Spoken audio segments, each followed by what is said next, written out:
আমারও হাজির হয়ে পড়ছি। তবে কোনো টিফিন বক্সের ভিডিও নিয়ে আসিনি, কারণ আজ হইল গিয়া শনিবার আর ওর স্কুল ছুটি থাকে।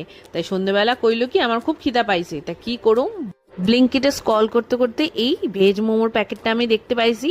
এখানে 10 পিস মোমো ছিল আর ছিল কর্নার চিজি মোমো। তো এটাই আমি অর্ডার করছি। তো অর্ডারটা তো আয়া পড়ছে, প্যাকেজিং তো এটা দারুণ ছিল।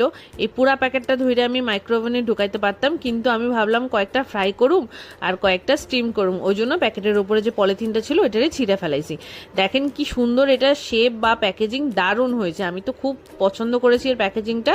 তারপরে একটা ছোট ঝানলির মধ্যে সামান্য অয়েল ব্রাশ করে এর মধ্যে কয়েকটা মোমো দিয়ে দিলাম স্টিম করতে, আর কয়েকটা মোমো তো কড়াইতে তেল দিয়ে তার মধ্যে থেকে ফ্রাই করে নিয়েছি।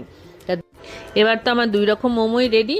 এখন প্লেটে সবকটা মোমো একসাথে নিয়ে নিলাম, আর নিয়ে নিলাম এই সসটা। এই সসটা তো ভীষণই মানে ঝাল ঝাল চিলি, যেটা অ্যাকচুয়াল মোমোর সস হয়, সেই সসটাই ওরা দিছিল। ব্যাস প্লেট পুরো রেডি। এবার দিয়ে দিলাম যে খাবে তাকে। এবার আসি টেস্টের কথা। টেস্টটা তো ভালোই ছিল, ভালো মানে খুব ভালো ছিল। এই মোমোগুলোর ভেতরে চিজ, কর্ন আর বিভিন্ন ধরনের ভেজিস পুরো পরিপূর্ণ ছিল, ঠাসা ছিল যাকে বলে। আর টেস্টিও ছিল, ভেতরে অরিগানো, চিলি ফ্লেক্স সবই দেওয়া ছিল। দুটোই 2 রকম স্বাদের খেতে হয়েছিল, সস দিয়ে তো দারুণ ছিল।